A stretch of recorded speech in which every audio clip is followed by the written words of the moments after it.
Hello, bachcho. Let's read the question. The question says, assertion. Thallium 3 plus or plus 3 is less stable than thallium plus. Reason. Thallium shows inert pair effect. Option A. Both assertion and reason are true, and the reason is the correct explanation of the assertion. Option B. Both assertion and reason are true, but reason is not a correct explanation of the assertion. C. Assertion is true, but the reason is false. D. Assertion is false, but the reason is true. So question हमको पूछा गया कि हमारे पास assertion है, हमारे पास reason है। तो जो हमारे पास assertion पे लिखा हुआ है थैलियम 3 प्लस जो कि लेस स्टेबल है देन थैलियम प्लस। रीजन क्या है? थैलियम शोज मतलब थैलियम इनर्ट पर शो करता है, ये रीजन बोला गया। हमको बताना होगा assertion रीजन पे कौन सही है कौन गलत है। So the key concept of this question is inert pair effect. Inert pair effect. So first of all हमको जो एसोसिएशन है इसको चर्चा करना होगा। हम जानते हैं थैलियम आते हैं हमारा बोरॉन ग्रुप पे, बोरॉन फैमिली पे आता है। तो पीरियोडिक टेबल में हमारे पास क्या है? हमारे पास है बोरॉन, एल्यूमिनियम, गैलियम, इंडियम और हेलियम। ठीक है, ये तो होते हैं हमारा group 13 element, group 13 in the modern periodic table. हम जानते हैं जैसे जैसे हम ऊपर से नीचे जाते हैं तो क्या होता है उसका उसका हायर ऑक्सीडेशन शो करने का tendency, higher oxidation state show करने का टेंडेंसी कम हो जाता है। So higher oxidation oxidation number tendency decreases decreases. ठीक है, नॉर्मली बोरॉन क्या होता है, ये सब प्लस थ्री शो करता है, बट जब नीचे जाते हैं हम लोग प्लस थ्री शो करने का टेंडेंसी कम हो जाता है और प्लस वन नीचे डोमिनेट करता है।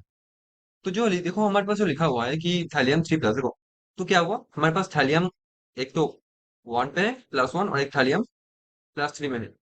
तो जो प्लस वन होगा उसका टेंडेंसी क्या होगा, ज्यादा होगा। मतलब thallium plus is more stable then thallium 3 plus. तो देखो thallium 3 plus is less stable then thallium mono plus. Absolutely सही लिखा हुआ है। तो असर्शन जो है वो तो बिल्कुल सही लिखा हुआ है। ना बात करते हैं हमारा रीजन जो लिखा है स्टेटमेंट पे, मतलब रीजन पे। Thallium shows inert pair effect. So first of all हमको जानना होगा कि ये इनर्ट पेयर इफेक्ट एग्जैक्टली होता क्या है। So the inert pair effect is the tendency, it is the tendency of the two electrons of the two electrons in the outermost in the outermost atomic s orbital to remain unshared unshared, right, in compounds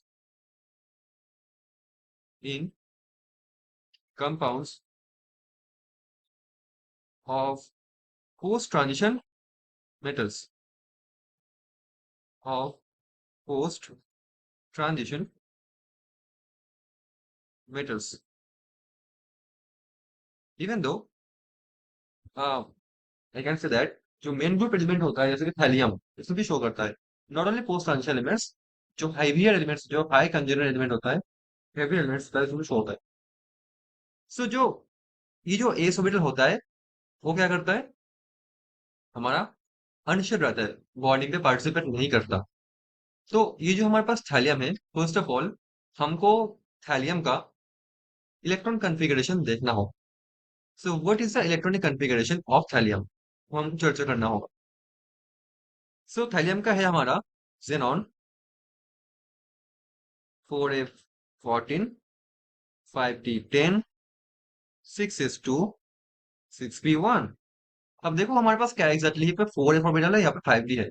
ये F orbital D orbital जो होता है ना, और तो 4f है 5d है, इन लोगों का ना क्या होता है, शील्डिंग पावर, शील्डिंग पावर या शील्डिंग कैपेबिलिटी क्या होता है, बहुत कम होता है, वेरी लो। तो ये अच्छे से 6s जो हमारे इलेक्ट्रॉन है उसको शील्ड नहीं कर पाएगा, वैलेंस शेल पे जो है। ठीक है। तो क्या होगा, हमारे पास क्या है, न्यूक्लियस है, थाइलियम में क्या है, न्यूक्लियस है अंदर। वो न्यूक्लियस क्या करेगा, इस 6s को अंदर की तरफ खींचेगा। से हमारा यहाँ पे न्यूक्लियस है, यहाँ पे हमारा 4f, से इट इज और लेट्स से इट इज और 4f electron cloud, so let's say it is our 5d electron cloud for example, कुछ यहाँ पे ही है। ठीक है। और हमारे पास बाहर क्या था, बाहर हमारे पास था फॉर एग्जांपल 6s था। ठीक है। तो अब इनका क्या है, इनका एक्चुअली शील्डिंग पावर बहुत कम है, तो ये अच्छे से इसको शील्ड नहीं कर पाएगा। तो न्यूक्लियस का जो पावर है, न्यूक्लियस का जो पावर है वो डोमिनेट कर जाएगा। तो जो 6s है इसका पेनिट्रेशन में क्या होता है, पेनिट्रेशन अच्छा होता है। 6s क्या करेगा, अंदर आ जाएगा, 6s अंदर आ जाएगा। तो ये अंदर आके क्या करेगा, बोल सकते हो, न्यूक्लियस के पास आ जाएगा। तो ये होगा हमारा अभी, ये जो सिक्स सिक्स जो हमारा इलेक्ट्रॉन होगा, 6s इलेक्ट्रॉन क्या होगा, अभी ये लो एनर्जी पे आ गया, हाई एनर्जी पे नहीं है। और हम जानते हैं लो एनर्जी पे जब इलेक्ट्रॉन आता है तो अनशेयर्ड रहता है, कोर में घुस गया ये। तो जो ये 6s होगा ना, 6s थैलियम शेयर नहीं कर पाएगा, 6s में जो दो इलेक्ट्रॉन है वो थैलियम शेयर नहीं कर पाएगा इजिली। बट जो 6p है जो बहुत बाहर है, जो 6p लेट से हमारे पास ये है 6p, जो इलेक्ट्रॉन क्लाउड, ब्लैक से दिखाता हूँ। ये 6p है, ये क्या है, ये बाहरी है। 6s अंदर घुस गया बट 6p बाहरी होगा। ठीक है। देन एग्जैक्टली क्या होगा, ये 6p में जो इलेक्ट्रॉन है, जो एक इलेक्ट्रॉन 6p में है, वो एक इलेक्ट्रॉन इजिली आयनाइज कर पाएगा। तो थैलियम से थैलियम प्लस वन बनना क्या है, इजी है। तो दिस इज अ इनर्ट। अब देखो, ये तो हमारे पास हुआ ये इफेक्ट। तो ये 6s है, ये क्या है भाई, ये इनर्ट बन गया, ये पार्टिसिपेट नहीं कर पा रहा, ये इनर्ट बन गया। तो 6 में जो दो इलेक्ट्रॉन है, इसको बोलते हैं इनर्ट पेयर। और ये जो इफेक्ट है थैलियम से थैलियम प्लस वन में जाना, प्लस थ्री में नहीं जाना, इस इफेक्ट को बोलते हैं inert pair effect, isn't it. तो ये था हमारे पास थैलियम का केस। तो इसी के कारण क्या होगा, थैलियम प्लस वन शो करेगा easily, but plus three unstable है। ठीक है। तो देखो हमारे पास thallium shows inert pair effect बिल्कुल सही है, इसी के कारण ही तो हमारा एसर्शन हुआ। So both assertion and reason are true, and the reason is the correct explanation of the assertion। बिल्कुल सही। So option A is going to be the answer of this question. Hope you understood it well. Thank you so much.